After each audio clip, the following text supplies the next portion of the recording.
Well, good morning or good day, everyone. A couple makeup videos here from the ones I missed over the weekend. So today would be December 2nd, which would have been Friday last week.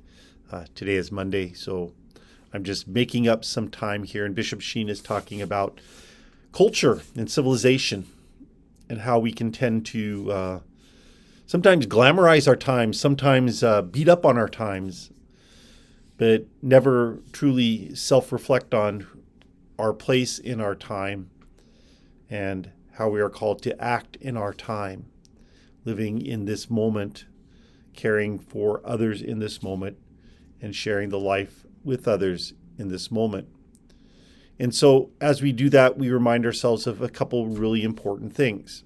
One is that we live in this time and we are who we are.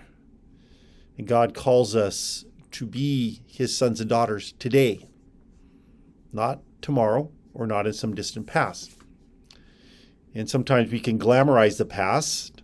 We often have people, some people who see the church as decaying and dying because of the Second Vatican Council. And thinking of the glory days of the 50s and early 60s when seminaries were just rolling out more priests and religious sisters than we could ever imagine as of different today.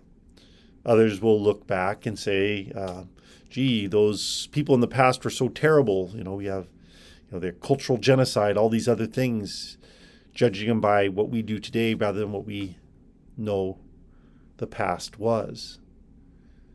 And so the remedy for that, of course, is we live in God's time. If we choose to do God's will, choose to do what God calls us to do, then we choose to live in God's time. And in God's time, we offer fully the gift of who we are to each and every person that we meet. And trust that we are moving in a direction God calls us to do. One of the things we might, look around the world today and say, we live in such crazy times. Well, yeah, and that's what every person has ever said throughout history.